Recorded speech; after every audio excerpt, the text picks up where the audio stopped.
Bonjour, dans cette vidéo, nous allons discuter des atomes isotopes. Qu'est-ce que c'est que les atomes isotopes? Les atomes isotopes sont des atomes d'un seul élément chimique ou du même élément chimique et ils diffèrent seulement ou par leur nombre de neutrons, c'est-à-dire que le nombre d'électrons est le même, le nombre de protons est le même, et donc le nombre atomique est le même. Seul le nombre de neutrons va faire la différence. Et bien sûr, quand le nombre de neutrons est différent, donc le nombre de masses ou le numéro de masse est différent. Dans ce petit tableau, nous allons voir des exemples. Alors ici, par exemple, nous avons le carbone. Ça, c'est un élément et c'est le même élément, le carbone, dans les trois cas. Et dans les trois cas, le nombre atomique est 6, c'est-à-dire que le nombre de protons ou charges positives dans le noyau est 6. Et alors, le nombre d'électrons qui gravitent autour du noyau, lui aussi, doit être 6. Que ce soit le nombre de protons ou le nombre d'électrons, cela est indiqué par le nombre atomique ou le numéro atomique. Mais ce que l'on écrit en haut et à gauche du symbole, du carbone, c'est le nombre de masses qui représente la somme du nombre atomique ou du nombre d'électrons ou de protons plus le nombre de neutrons dans le noyau. Et puisque le nombre de neutrons est différent d'un isotope à un autre, donc le nombre de masses sera différent, ou le numéro de masse sera différent. Et on peut constater le nombre de neutrons en faisant la soustraction, c'est-à-dire 12 moins 6 égale 6. Donc, dans cet isotope qui n'est pas radioactif, c'est l'isotope normal du carbone, nous avons 6 neutrons seulement. Mais ici, dans ces deux isotopes à droite, ou ces deux atomes isotopes à droite, nous avons plus de neutrons, c'est-à-dire qu'ici, 13 moins 6 fait 7. Donc, nous avons 7 neutrons et non pas 6 comme d'habitude dans le noyau. Dans celui-là, 14 moins 6 fait 8. Donc ici, dans le noyau de cet atome isotope de carbone, nous avons 8 neutrons et non pas 6 neutrons comme d'habitude. Donc, si nous allons à droite, dans cette table-là, nous voyons que le nombre atomique reste constant alors que c'est le nombre de masses qui est en train d'augmenter. Mais dans cet axe vertical, nous avons le nombre de protons qui est en train d'augmenter parce que ici, nous avons un élément tout à fait différent qui est l'azote. Donc, l'azote a un nombre atomique de 7. Il est constant dans tous les atomes isotopes de l'azote, mais c'est le nombre de neutrons qui diffère. Ici, nous avons 13 moins 7, 6 neutrons. Ici, nous avons 14 moins 7, 7 neutrons. Ici, nous avons 15 moins 7, ça fait 8 neutrons. Pour l'oxygène, qui a le nombre atomique le plus grand pour les trois éléments que l'on peut voir sur cette table-là ou sur ce tableau-là, nous avons l'oxygène ordinaire qui a 16 moins 8, c'est-à-dire 8 neutrons. Ici, les deux isotopes à droite sont des isotopes ou des atomes isotopes radioactifs. Donc, nous avons 17 moins 8, ça fait 9 neutrons, et 18 moins 8, ça fait 10 neutrons. Et ce sont des isotopes azotés. Comme on vient de le dire, le nombre atomique est le même dans tous les atomes isotopes du même élément. Et puisque le nombre d'atomes, le nombre atomique est constant, donc la configuration électronique ou la distribution des électrons sur les niveaux d'énergie ou les couches d'énergie va être la même. Et alors, les électrons dans le niveau d'énergie extérieure ou la couche extérieure qui détermine la valence vont être les mêmes. C'est-à-dire que dans tous les cas, nous avons ces 6 électrons distribués comme ceci. Le premier niveau contiendra 2 électrons et le deuxième niveau contiendra ou va contenir 4 électrons et donc la valence du carbone est 4. Et c'est pour ça que l'on dit que tous les atomes isotopes du même élément ont les mêmes propriétés chimiques. Pourquoi? Parce qu'ils ont le même numéro atomique, et s'ils ont le même numéro atomique, donc ils ont la même configuration électronique, et s'ils ont la même configuration électronique, donc leur attitude, la façon dont ils fonctionnent dans ou réagissent dans les réactions chimiques va être le même. Et ça, c'est la réponse à la question pourquoi est-ce que tous les atomes, les atomes isotopes du même élément ont les mêmes propriétés chimiques.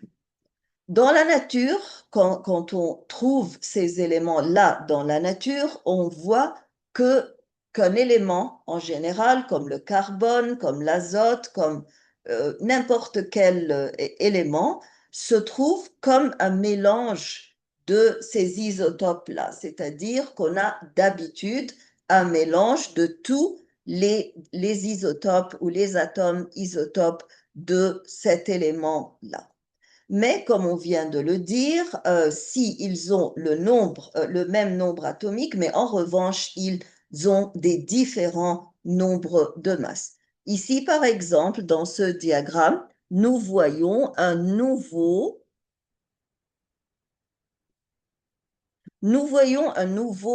diagramme et dans ce diagramme-là, nous représentons les atomes isotopes du nitrogène. Nous avons le nitrogène 14, le nitrogène 15 et le nitrogène 16. Le nitrogène ou l'azote, en effet, pardon, c'est nitrogen, c'est en anglais.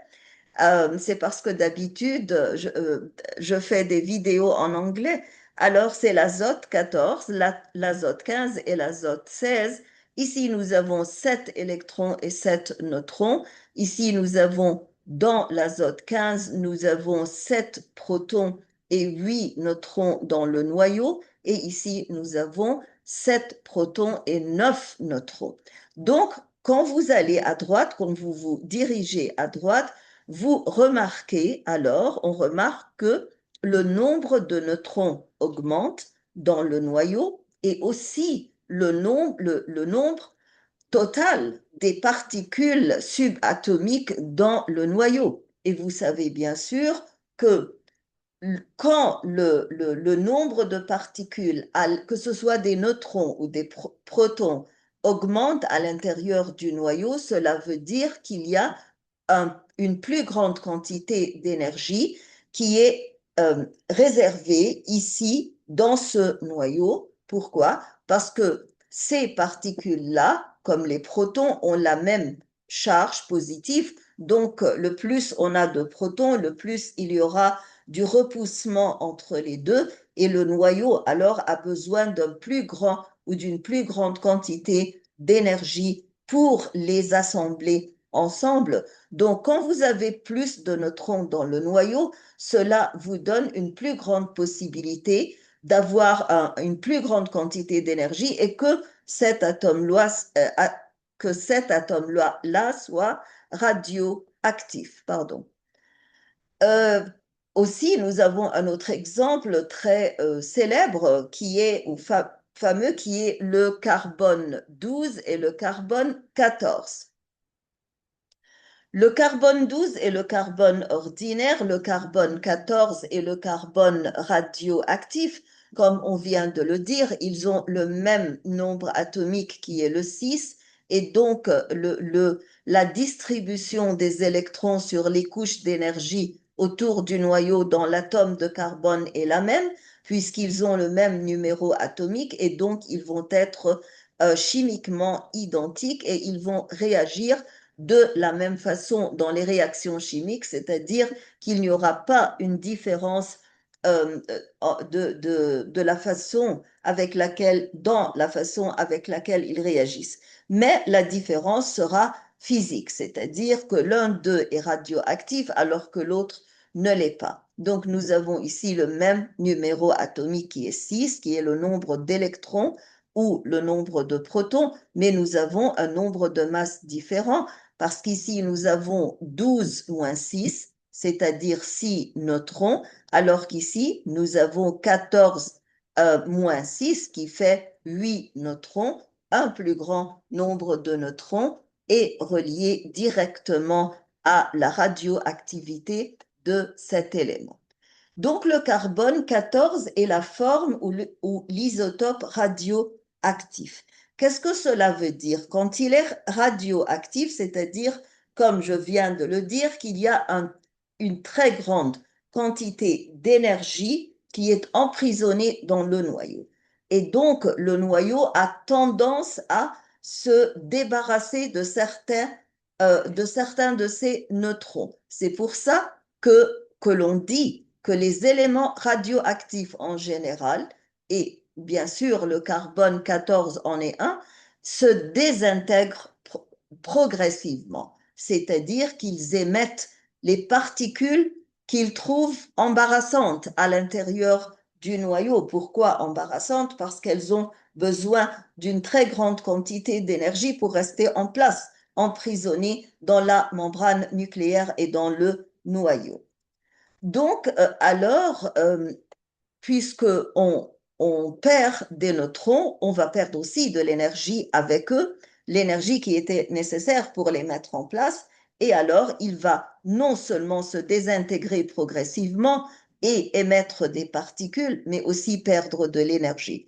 Donc, n'importe quel atome isotope radioactif, si on vous demande quelles sont les caractéristiques des isotopes radioactifs, vous devez alors mentionner ces trois caractéristiques. Le premier, c'est qu'ils se désintègrent progressivement, qu'ils perdent de l'énergie progressivement aussi, et avant de dire perdre de l'énergie, on doit dire aussi qu'ils émettent des particules et ils perdent de l'énergie avec une vitesse constante. Et ça, c'est très important. Qu'est-ce que l'on veut dire par une vitesse constante? On veut dire qu'il y a une durée de temps égale pour que la moitié de chaque quantité d'éléments radioactifs soit convertie en un élément non radioactif. Par exemple, quand le carbone 14 perd des neutrons, il va se transformer en azote 14.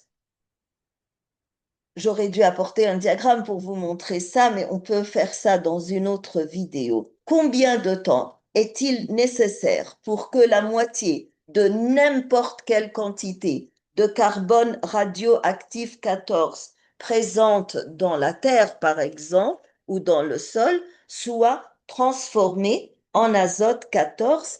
Donc, on a besoin d'une très longue période de temps qui est 5730 ans ou années.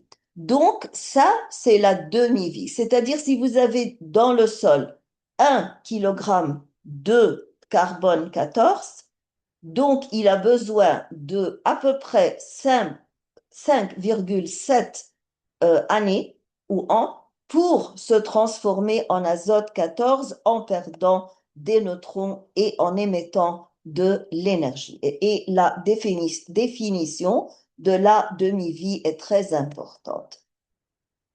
Euh, alors maintenant, dans le reste de cette vidéo, on va expliquer pourquoi la demi-vie des isotopes radioactifs est importante et pourquoi les éléments radioactifs et les réactions nucléaires en général sont importantes. Mais ici, nous n'allons pas parler des réactions nucléaires, mais nous allons seulement parler des isotopes radioactifs. Pourquoi est-ce que la demi-vie d'un isotope radioactif est importante? Tout d'abord parce que quand elle est connue, elle est fixe, elle est constante et donc elle va servir de base pour calculer l'âge de n'importe quelle partie du sol où cette matière radioactive se trouve. Donc la demi-vie, puisqu'elle est par définition le temps nécessaire pour que la moitié des atomes d'une substance radioactive se désintègrent, et puisqu'elle est constante, donc on peut l'utiliser dans trois domaines différents mais très importants. La première utilisation des isotopes radioactifs, c'est la datation radiométrique. C'est-à-dire, si vous avez une couche du sol, par exemple, où vous trouvez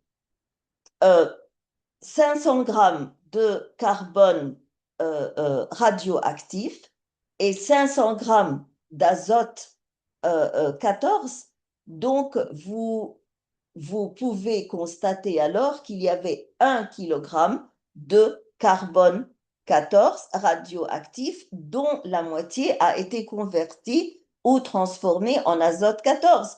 Donc, quel est le temps nécessaire pour que cette demi-quantité de carbone se transforme en une matière non radioactive qui est l'azote 14? À peu près 5000,7 ans. Donc, vous pouvez constater que l'âge de cette couche est 5000,7 ans.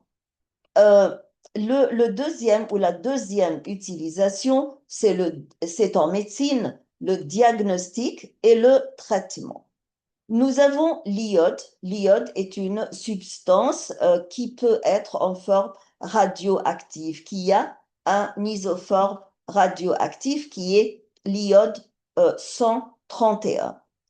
L'iode 131 est l'isotope radioactif de l'iode normal non radioactif. Tous les deux ont le même nombre atomique, qui est 53. Mais le nombre de neutrons est différent. Le nombre de neutrons, bien sûr, dans l'iode radioactif sera plus grand que celui dans l'iode non radioactif. Et c'est vrai parce que les nombres parlent. On dit que l'iode radioactif a un nombre de masse 131, alors que le nombre de masse dans l'iode normal est 127, c'est-à-dire il a 4 neutrons de moins. Et vous pouvez constater d'ailleurs le nombre de neutrons en faisant la soustraction pour l'iode radioactif, ce sera 131 moins 53, alors que pour l'iode normal, vous avez 127 moins 53. On dit que, pourquoi parle-t-on en particulier de l'iode radioactif dans le diagnostic et traitement? C'est parce que on utilise ça pour le diagnostic et le traitement des maladies de la glande thyroïde. Pourquoi en particulier on parle de la glande endocrine thyroïde qui sécrète l'hormone thyroxine? La thyroxine est l'hormone sécrétée par la glande thyroïde. Quelle est la relation entre les deux? La relation, c'est que chaque molécule d'hormone thyroxide sécrétée par la glande thyroïde contient 3 atomes d'iode. Et donc, la glande thyroïde est très avide à absorber l'iode quand il est présent dans le sang, quand il circule dans le sang. Et ça, c'est la base du traitement et du diagnostic avant le traitement dans les conditions médicales reliées à la glande thyroïde et c'est pour cela qu'on utilise l'iodine. Comme on vient de le dire, l'iodine a un nombre atomique 53 et les électrons sont distribués comme ça. Nous avons 2 électrons comme d'habitude dans le premier niveau Dans le second niveau, comme d'habitude, on va remplir par 8 électrons. Dans le troisième, 18. Dans le quatrième, 18. Et ça, c'est le remplissement normal. Et donc, nous avons 10, 28, 38 et 8, ça fait 46. 46 et 7, ça fait 53. Donc, la couche extérieure va contenir 7 électrons. Ça, c'est l'iodine. Dans tous les cas, quand on parle de la configuration électronique, elle sera la même que ce soit de l'iodine non radioactif ou de l'iode radioactif, pardon. Encore une fois, de l'anglais entre les mots français. Je vous demande pardon parce que la majorité des vidéos sont en anglais et j'enseigne en anglais à l'école. Donc, c'est ça le problème. Il y a ce mélange de vocabulaire ou de termes français et anglais dans mon cerveau à la même fois. Alors, je vous demande pardon, je vais essayer de me concentrer. L'iode radioactif est très important à l'imagerie médicale de la glande thyroïde et au traitement ciblé des cancers ou des maladies de thyroïde. Pourquoi est-ce qu'on l'appelle un traitement ciblé? Un traitement ciblé, c'est un traitement qui a comme cible, comme but, la glande thyroïde. Et c'est normal puisque vous allez traiter avec l'iode et l'iode est la matière nécessaire pour former l'hormone thyroxine. Et on vient de dire que la glande thyroïde est une glande très avide à l'iode parce qu'il entre dans la composition de l'hormone thyroxine. On a il faut savoir alors ou se rappeler que, et ça c'est très important, que nous avons deux isotopes radioactifs de l'iode. Nous avons l'iode 123 et nous avons l'iode 131. L'iode 123 est utilisé pour le diagnostic seulement, alors que l'iode 131, qui émet beaucoup plus d'énergie, est utilisé pour le traitement et pour détruire les cellules qui ont du cancer, par exemple, de la glande thyroïde.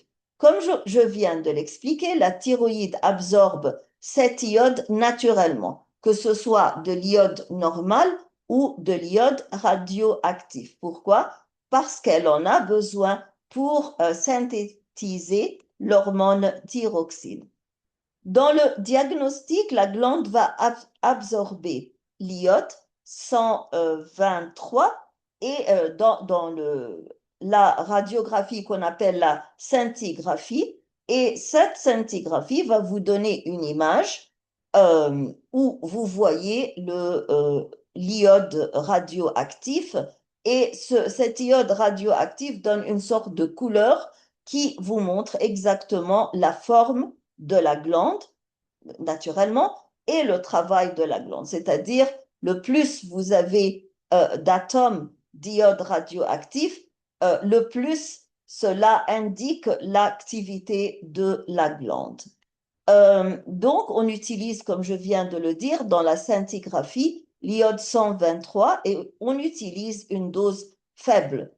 Et cette dose faible est suffisante pour le diagnostic de l'hyperthyroïdie. Qu'est-ce que c'est que l'hyperthyroïdie? C'est l'activité exagérée de la glande. Ce n'est pas du cancer, mais c'est une activité anormale, élevée de la glande. Vous pouvez aussi démontrer l'hypothyroïdie, c'est-à-dire l'activité faible de la glande. Dans le cas d'hyperthyroïdie, vous allez voir que la glande a absorbé beaucoup plus d'iode 123, alors que dans avec un O, l'hypothyroïdie, c'est-à-dire le niveau faible d'activité de la glande, vous allez voir au contraire une absorption très faible de l'iode 123. Donc, la scintigraphie peut vous aider à différencier l'hyperthyroïdie, où vous avez une activité exagérée de l'hypothyroïdie avec un O à la place du ER, c'est-à-dire une activité faible. Mais aussi, elle va vous montrer l'image de nodules. Et quand vous avez des nodules, vous devez penser tout de suite au cancer. C'est vrai, il est vrai que non, pas toutes les nodules sont indicatrices de cancer, mais parfois elles sont indicatrices de hyperthyroïdie. Mais il faut mettre ça, c'est-à-dire il faut considérer ça et lui donner de l'importance parce que ces nodules-là peuvent être cancéreuses. Euh, on utilise l'autre isotope d'iodine, qui est l'iode 131, en forme de gélule ou prise par la bouche ou liquide pris par la bouche, encore une fois, pour le traitement. Et le traitement en utilisant l'iode s'appelle irathérapie. Thérapie veut dire traitement et ira veut dire en utilisant l'iode. Donc, on donne au malade une gélule par la bouche ou un liquide par la bouche qui contient l'iode 131. Comment cela va vous aider dans le processus de traitement en cas d'hyperthyroïdie? Cette iode 131 qui libère de l'énergie considérable va détruire une partie des cellules. C'est comme en chirurgie, en cas d'hyperthyroïdie, vous enlevez une grande partie de la glande thyroïde euh, diminuer l'activité exagérée de cette glande-là. Ici, on détruit une partie des cellules, mais non pas c'est pas une destruction chirurgienne, mais c'est une destruction radioactive.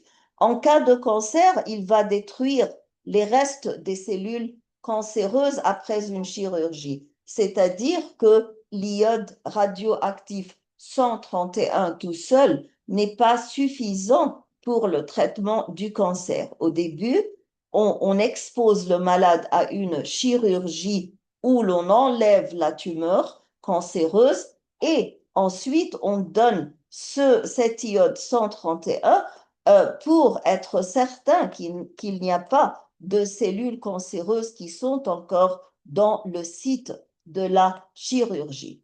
La troisième utilisation des isotopes radioactifs est les traceurs biologiques. Qu'est-ce que c'est qu'un traceur biologique? C'est une molécule radioactive qui nous permet de tracer, par exemple, le trajet d'une molécule organique ou qui nous permet de tracer les molécules dans la cellule quand elles entrent ou quand elles réagissent dans des réactions biochimiques. Le traceur biologique le plus utilisé, c'est le carbone radioactif C14. Et le carbone radioactif est utilisé dans deux domaines très importants. Mais dans les deux domaines, il est utilisé comme traceur biologique, c'est-à-dire que comment est-ce qu'il va être utilisé comme traceur biologique? On va l'expliquer maintenant. C'est que si par exemple vous considérez les glucides, les molécules comme le glucose par exemple, ce sont des molécules organiques et donc elles sont faites de carbone et d'hydrogène essentiellement. Donc au lieu d'avoir du carbone normal dans ces molécules, nous allons introduire du carbone radioactif. Alors, cette molécule qui est maintenant ou qui contient maintenant du carbone radioactif, chaque fois qu'elle réagit dans une réaction chimique ou chaque fois qu'elle est transportée dans le corps, on peut la suivre avec des appareils spécialisés pour détecter les molécules radioactives comme Geiger counter, par exemple. Donc, la première utilisation, c'est de suivre le trajet du dioxyde de carbone au cours de certaines voies métaboliques. Par exemple, nous avons vu dans la vidéo précédente comment l'eau et le dioxyde de carbone réagissent ensemble pour faire l'acide carbonique dans les systèmes tampons qui stabilisent le pH dans le sang et dans les cellules. Donc, on peut, quand dioxyde de carbone est radioactif, nous pouvons alors, et dans la photosynthèse aussi, par exemple, dans la photosynthèse, c'est très important parce qu'on peut alors comprendre ou déduire si, ou prouver si l'oxygène qui est libéré dans la photosynthèse vient de l'oxygène de l'eau ou de l'oxygène du dioxyde de carbone, parce que nous savons que la réaction la plus importante qui commence la photosynthèse, c'est la réaction entre l'eau et le dioxyde de carbone, disons-le d'une façon plus précise, la plante absorbe de l'eau du sol et du dioxyde de carbone et elle en a besoin de ces deux réactifs pour faire le glucose. Mais alors l'oxygène qui se libère avec le glucose, vient-il de l'oxygène de l'eau comme réactif ou de l'oxygène de dioxyde de carbone comme réactif? Donc, en utilisant des molécules d'eau radioactives dans une expérience et des molécules de dioxyde de carbone dans une autre expérience, et en voyant si l'oxygène qui se libère dans chacun de ces cas est radioactif ou non, nous pouvons prouver que l'eau, par exemple, est la source de l'oxygène qui est libéré. Si vous utilisez de l'oxygène, de l'eau qui contient de l'oxygène radioactif, et quand l'oxygène libéré de la photosynthèse, lui aussi, est radioactif, donc la source de cet oxygène, c'est l'eau et non pas le dioxyde de carbone. Encore une fois, j'aurais dû apporter l'équation pour vous montrer, mais nous allons expliquer tout ça en détail dans la vidéo sur la photosynthèse. On va parler de la dernière utilisation dans cette vidéo du carbone radioactif, c'est suivre le transport des glucides dans le phloème des plantes. Vous savez que la photosynthèse se déroule dans les feuilles, en particulier parce qu'elles contiennent beaucoup de chlorophylle ou la concentration la plus haute de chlorophylle. Mais quand le glucose et le fructose quand le glucose en particulier est synthétisé, il peut être transformé en fructose. Ensuite, glucose et fructose ensemble font le saccharose. Le saccharose va être transmis des feuilles vers les autres composants de la plante, et les vaisseaux qui portent ce saccharose des feuilles aux autres composants comme les racines, par exemple, qui ne peuvent pas synthétiser le saccharose ni le glucose d'ailleurs, ce sont des vaisseaux qui s'appellent le phloème. Et le phloème, on peut le voir ici dans cette section horizontale à côté du xylème qui transporte l'eau seulement. Donc, pour suivre le transport des glucides dans le phloème, on doit fournir la feuille avec du dioxyde de carbone marqué au carbone 14 radioactif. Parce que quand on fournit du carbone radioactif à la plante, donc le saccharose qui va être synthétisé va être du saccharose avec les atomes de carbone radioactif. Et donc, quand ce saccharose-là va circuler ou va être transporté dans les vaisseaux qui s'appellent les phloèmes, on va pouvoir le voir en utilisant des appareils spéciaux pour cela. Donc, la plante va absorber ce gaz qui est le dioxyde de carbone qui contient le carbone radioactif, et alors tous les sucres qui vont être synthétisés à travers la photosynthèse vont être des sucres contenant des atomes de carbone 14 radioactifs.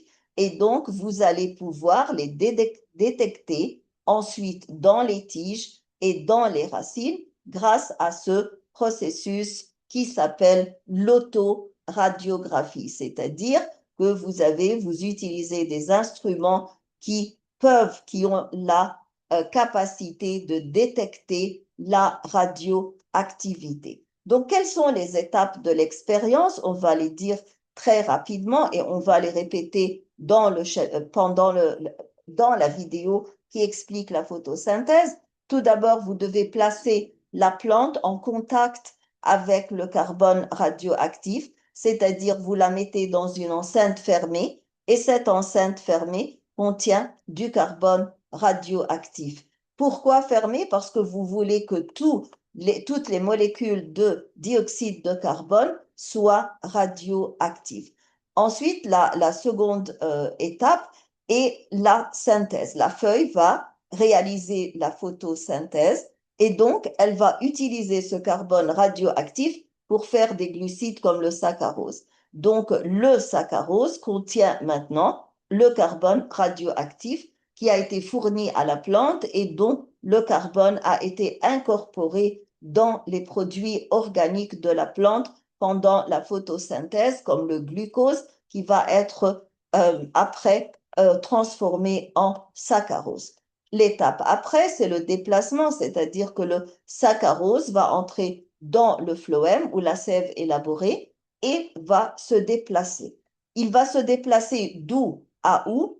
Il va se déplacer des feuilles qui sont considérées les sources, parce que ce terme-là est très important, parce que c'est la place ou le site où les glucides ont été fabriqués ou synthétisés, vers où, vers quel endroit? Vers les zones ou bien de besoin, c'est-à-dire les zones qui ont besoin de ces glucides pour obtenir de l'énergie parce qu'elles-mêmes ne peuvent pas photosynthétiser comme les racines. Par exemple, les racines ne peuvent pas photosynthétiser parce qu'elles ne contiennent pas de plastide et donc elles ne contiennent pas de chlorophylle, ou bien vers les sites de stockage ou les zones de stockage comme certaines racines, par exemple, ou certains fruits que l'on appelle des fruits puits, c'est-à-dire qu'ils vont stocker tout ce glucide.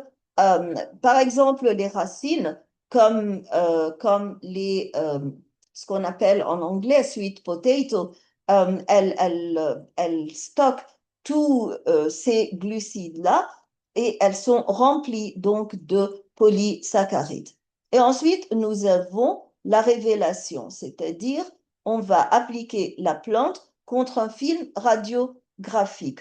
Donc, qu'est-ce que c'est que l'importance de la radiographie ici? Elle va vous montrer toutes les zones qui contiennent les sucres radioactifs. Et ici, les zones qui contiennent le sucre radioactif ou les sucres radioactifs sont des vaisseaux. Ce sont les phloèmes et la radioactivité va quitter sa trace sur le film de radiographie, va impressionner le film de radiographie et va apparaître en noir. Donc, les zones qui apparaissent noires, ce sont les zones qui contiennent la radiographie. Ici, on vous montre les deux types principaux de vaisseaux qui traversent principalement la tige et les racines de la plante. Le xylème est le vaisseau où l'eau passe seulement. Il y a de l'eau et des sels.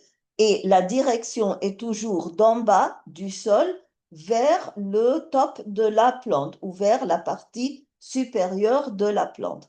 Mais le phloème où passe non seulement l'eau, mais l'eau et la nutrition comme les glucides, nous voyons alors que ce type de vaisseau, non seulement il fait passer l'eau, mais aussi les glucides et la direction est, nous avons deux directions, de bas en haut et de haut en bas. Donc la différence, c'est ici, nous avons de l'eau et du sel seulement. Ici, nous avons de l'eau et de la nutrition comme les glucides.